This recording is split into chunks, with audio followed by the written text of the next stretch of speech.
J'espère que vous allez bien, j'espère que vous vous portez bien.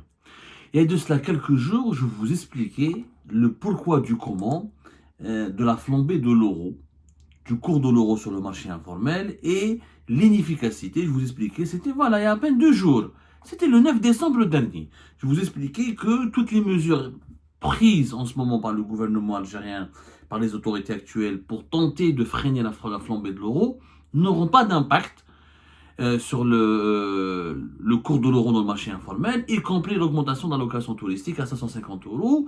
Et je vous expliquais, à l'époque, enfin, il y a de ça 2 jours, je vous ai expliqué que le problème de l'euro en ce moment vient de ces gros demandeurs, de ces gros acheteurs qui achètent des sommes importantes, considérables, et qui prennent de l'argent et qui prennent ces sommes-là pour aller ensuite les transférer pour quitter le pays, pour faire le pays, pour aller établir à l'étranger et convertir les économies qu'ils ont en dinars en euros pour ensuite les sécuriser à l'étranger dans les pays européens. Comme par hasard, à la veille, l'émission date du 9 décembre 2024, que vous pouvez la revoir. Pourquoi les 750 euros de Tebbo ne vont pas provoquer la baisse du cours de l'euro? Comme par hasard, un cas très concret a eu lieu, s'est produit à l'aéroport international d'Alger le 8 décembre 2024, la veille, où un commandant de bord, un pilote d'Air Algérie, a été arrêté par les services de sécurité après une fouille minutieuse. Il avait caché dans ses vêtements, dans les parties intimes, pour ne pas dire dans ses sous-vêtements, voilà, il avait caché dans ses sous-vêtements une somme de 105 000 euros. 105 000 euros, plus de 100 000 euros. Un commandant de bord d'Air Algérie, il travaille à Algérie, il a la double nationalité, il est titulaire d'une nationalité française, il a la nationalité espagnole, il a un parcours tout simplement rocambolesque, très étrange dans le pilote d'Air Algérie. C'était le 8 décembre, il devait prendre le vol AH 1006, le vol qui relie Alger à Orly. C'est un vol qui décolle à chaque fois à 15h20 depuis la capitale Alger pour relier Paris vers 17h40, au niveau de l'aéroport d'Orly, Paris-Orly. 105 000 euros, plus de 100 000 euros, 105 000, 110 000 euros, 105 000 euros, plus de 100 000 euros cachés dans les sous-vêtements d'un pilote d'Air Algérie qui voulait donc transférer illégalement, illicitement cette somme vers la France. Il y avait une fouille minutieuse, certainement, je pense qu'il a été dénoncé, je pense, parce que je crois qu'il a l'habitude de faire ce genre d'opération, à savoir transporter des devises illicitement vers l'étranger. S'il a pris 100 000 avec plus de 100 000 euros avec lui, c'est qu'auparavant, il avait déjà fait des opérations similaires avec des sommes beaucoup plus modestes ou des sommes moins importantes. Il a dû prendre la confiance et avec des complices, l'aéroport international d'Alger, où il a fait Air Algérie, où il a fait les douanes algériennes. Donc il a certainement accumulé plusieurs milliers d'euros qu'il avait l'habitude de prendre à l'étranger. Cette fois-ci, il a décidé de prendre avec lui 105 000 euros. Naturellement, c'est une violation totale de la réglementation du contrôle d'échange. C'est de la fuite des devises vers l'étranger. On n'a pas le droit de prendre avec soi en Algérie plus de 1 000 euros en espèces. Auparavant, on avait une loi en 2016 qui nous permettait de prendre 7 500 euros en espèces à chaque voyage, à condition qu'on présentait une attestation de déclaration de devises. Au niveau des déclarations de devises, au niveau des douanes, il fallait une attestation bancaire, un avis de débit bancaire, une attestation bancaire qui prouve que ces 7 500 euros proviennent d'un compte bancaire en devises ouvert auprès d'une banque algérienne. Depuis fin novembre 2024, cette loi a changé. Maintenant, on a le droit uniquement de sortir avec 7 500 euros pour un seul voyage ou durant toute une année. C'est-à-dire qu'on ne peut pas sortir à chaque voyage avec 7 500 euros, même si ces 7 500 euros sont appuyés par une attestation bancaire. Du coup, comme je l'ai prévu, quand j'ai parlé de ce problème-là, et comme je vous ai dit la dernière fois, c'est une très mauvaise décision que cette restriction aux déclarations de devises et que cette limitation et cette interdiction faite aux Algériennes et aux Algériens de quitter, d'utiliser leurs propres devises domicilié dans un compte bancaire en Algérie, ça va aggraver le phénomène de la corruption et le phénomène de l'informel et le détournement de devises et le phénomène des transferts illicites de devises. Et ce que j'ai prévu, ça s'est produit, puisque le 8 décembre, à l'aéroport international d'Alger, on arrête un pilote avec plus de 100 000 euros. C'est impressionnant. Je ne sais pas si vous pesez ce que c'est que 100 000 euros. 100 000 euros, c'est énorme. En France, 100 000 euros, c'est une petite fortune. Honnêtement, c'est beaucoup d'argent. Le 23 novembre dernier, j'avais prévu et j'avais anticipé, j'avais mis en garde contre la multiplication, le renforcement du trafic de devises dans le marché informel, le marché parallèle et contre les transferts informels et illicites de devises via le marché informel où là, à cause de cette interdiction de limiter le droit de sortir avec du cash en devises en Algérie à uniquement 7 500 euros pour une fois par an. C'était le 23 novembre, allez revoir cette émission intitulée Déclaration de devises. Les Algériens ont désormais le droit à seulement 7 500 euros par an. Alors qu'auparavant, je rappelle, la réglementation nous permettait de pouvoir circuler ou de pouvoir sortir avec 7 500 euros à chaque voyage et plusieurs fois par an. C'est la fameuse réglementation de 2016 qui a été changée le 21 novembre 2024. Voilà. À force d'interdire, à force de trop réprimer, à force de trop restreindre, à force de vouloir empêcher les Algériens et les Algériens d'utiliser librement leur argent, et bien ce qui se passe, les réseaux mafieux, les transferts illicites de devises vont prospérer. Et voilà, ils sont en train de prospérer. C'est une saisie, ce n'est pas la saisie record. À l'aéroport international d'Alger, on a saisi des sommes beaucoup plus importantes, mais 105 000 euros, c'est quand même pas n'importe quoi. Je dis bien, ce n'est pas n'importe quoi. C'est une somme importante. Alors, le pilote, il s'agit de monsieur Amir Hamza. Il s'appelle Amir Hamza. C'est un commandant de bord des avions ATR. Il pilote pas les avions, les Boeing et les Airbus. Les ATR, c'est quoi, les ATR, ce sont les avions. ATR, c'est un fabricant d'avions qui, comment dirais-je, qui est franco-italien, je crois. Voilà, c'est franco-italien. Il fabrique des avions depuis 1981. Les ATR, ce sont des petits avions qui font des vols régionaux et qui ne peuvent pas prendre qui sont limités à 90 places. Voilà, qui sont limités à 90 places. Les ATR sont utilisés par Air Algérie pour les vols domestiques, notamment pour les vols du sud du pays. Alger Tamanrasset, Alger Janet, Alger Adrar, Alger Béchar, Alger Ouergla, Alger Hassim Messoud, Alger Tindouf. Bon, Tindouf, c'est beaucoup plus les avions de l'armée. Franchement, Tindouf, c'est une zone militaire, c'est essentiellement les avions de l'armée. Mais en Algérie, utilise souvent les ATR qui sont des avions limités à 80, 70 places, 90 places, pour ces vols régionaux, ces vols domestiques. Un pilote ATR, un pilote d'avion ATR en Algérie, il est payé entre 50 et 60 millions. C'est-à-dire en euros, même pas 3 000 euros avec le cours actuel. Ou 3 000 euros, on va dire.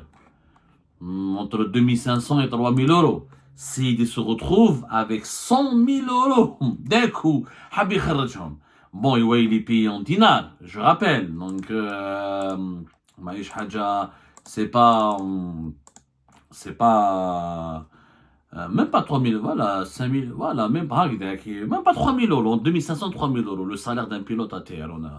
C'est un salaire important par rapport au salaire moyen national en Algérie qui tourne autour de 200, même pas 300 euros, à savoir 42 000 dinars. Mais d'où est-ce qu'il a eu tout cet argent, ce pilote? Le plus étrange, c'est que ce pilote, donc on nous raconte beaucoup de choses sur lui, on est en train d'enquêter sur ce personnage. Monsieur Amir Hamza, il aurait la double nationalité, il aurait deux nationalités, espagnole et française.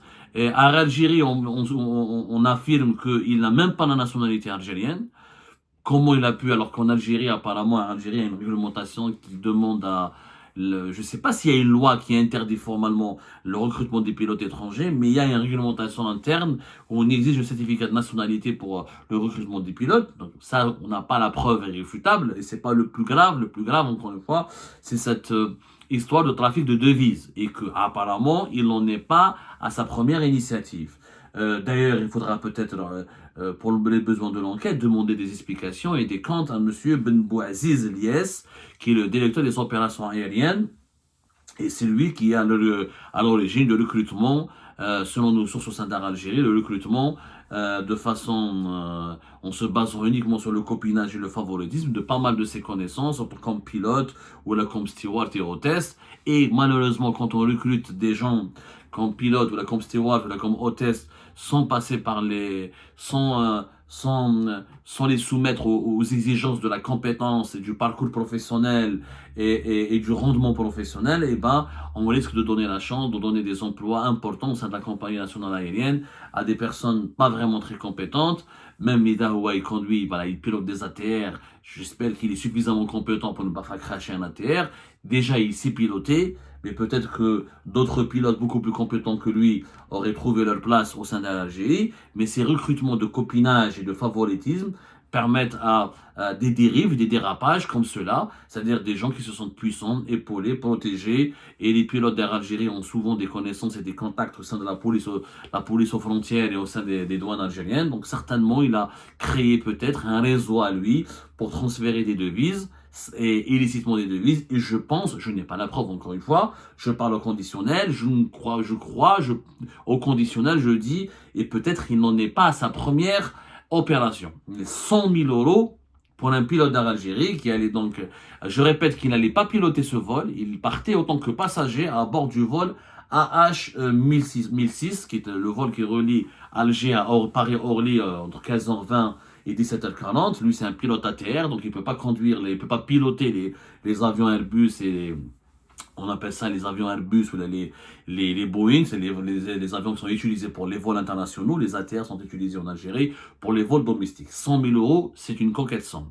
Et ce genre d'opération, c'est ce qui fait monter et fait exploser le cours de l'euro en Algérie. Ce sont les gros porteurs, les gros acheteurs d'euros qui prennent des sommes importantes, des 10 000, 15 000, jusqu'à plus de 100 000 euros, et qui veulent les transférer à l'étranger pour les placer en étranger, pour les cacher en étranger. Il s'agit de dissimuler des devises qui sont achetées en Algérie pour les mettre à l'étranger. Et des cas comme ce pilote d'Air Algérie, ils sont très nombreux. Alors, il y en a beaucoup qui prennent pas autant de risques et qui ne prennent pas qui cachent pas des euros dans leur partie intime, dans leur sous-vêtement pour quitter l'Algérie. D'autres recourent à des astuces beaucoup plus sophistiquées, recourent à des montages ou à des réseaux beaucoup plus professionnels, beaucoup plus sophistiqués pour faire parvenir leurs devises à l'étranger. Mais ce pilote est un cas d'école. C'est pour ça que l'euro augmente énormément en Algérie. Et c'est pour ça qu'à chaque fois, il est aujourd'hui entre 270 à 260 à 270 dinars. Parce qu'il y a beaucoup de gens qui ont de l'argent, qui ne veulent pas rester en Algérie, ou qui ne veulent pas garder leur argent en Algérie. Ils veulent les transférer vers l'étranger pour cacher leur argent à l'étranger. Parce qu'ils ne font pas confiance à l'Algérie. Tant qu'il y a cette crise de confiance entre les personnes aisées, les personnes qui ont de l'argent, et l'économie algérienne, tant qu'il y a cette crise de confiance, et ben l'euro restera toujours élevé et extrêmement cher. هذه est la réalité du marché. C'est pour ça que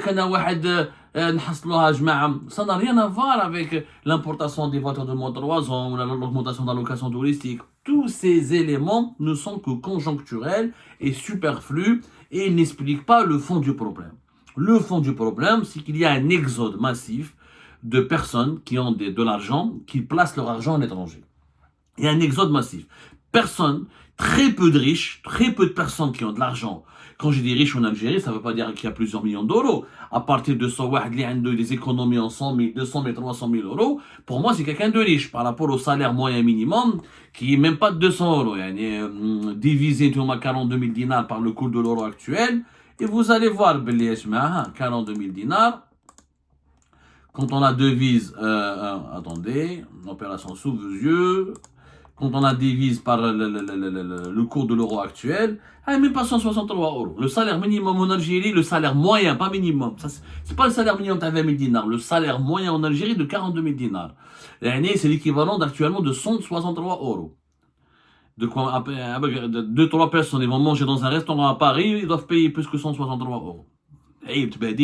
Donc les personnes qui ont des fois des économies à partir de 50 000, 60 000, à l'équivalent de 100 000 euros, c'est des personnes aisées, c'est des personnes riches par rapport au pouvoir d'achat très faible et aux revenus très faibles des autres Algériens et Algériens. Et ces gens-là qui ont de l'argent ne veulent plus rester en Algérie, ou là du moins ne veulent pas, ou ils veulent plus rester en Algérie, quittent l'Algérie, ne reviennent pas, ou ils vivent entre l'Algérie et la France et les autres pays européens comme l'Espagne, entre Dubaï, la Turquie et l'Algérie, mais à chaque fois ils partent à l'étranger, ils prennent leur argent, ils le mettent en sécurité, ils cachent leur argent parce que ils ont peur que l'Algérie s'effondre, que l'économie nationale est en train de se dégrader de plus en plus, que le dinar perd de plus en plus de sa valeur. Il faut franchement aujourd'hui avoir de l'argent en dinar, اليوم même عندك 50 milliards en dinars, شغل ما عندك والو, parce que le dinar sa valeur chute, tu peux rien faire, c'est pas une monnaie convertie, tu peux pas l'utiliser à l'étranger, tu peux pas investir en Algérie parce que il y a que des restrictions, que des interdictions, que des pénuries, c'est très compliqué. Quand tu as du cash, la loi de finances 2025, elle a tout compliqué. Tu peux pas acheter une voiture en cash, tu peux plus acheter des appartements avec du cash. Donc, avec le cash que tu as, le gouvernement actuel, le régime actuel, il est en train d'inciter, de contraindre à tout prix les gens qui ont de l'argent à les convertir en devises et pour les transférer illicitement à l'étranger. Au lieu de capter cet argent qui circule en Algérie, de permettre aux gens de faire une amnistie fiscale, par exemple, et d'ouvrir et de demander aux banques de prendre tout le cash qu'on leur présente sans justification, juste pour aspirer l'argent qu'il y a dans le marché informel, pour ensuite l'utiliser dans des projets d'investissement économique. Nous, on est en train de multiplier les interdictions, de multiplier les obstacles et les barrages, de multiplier les mesures insensées qui ne collent pas à la réalité des Algériens et des Algériens. Et de ce fait, on est en train d'alimenter la prospérité du marché informel qui, lui, voilà, il ouvre toutes ses portes pour récupérer le maximum de cash, proposer des devises, proposer des transferts illicites vers l'étranger, et donc essayer de trouver des solutions qui soulagent les souffrances et les misères des personnes les plus riches en Algérie. C'est ça, Ali, l'histoire de ce pilote qui a voulu donc quitter l'Algérie avec plus de 100 000 euros, s'inscrit dans cette mécanique, dans le sillage de cette mécanique de l'angoisse collective qui s'est emparée des personnes qui ont beaucoup d'épargne, qui ont des économies conséquentes en Algérie et qui ne veulent pas les conserver en dinars.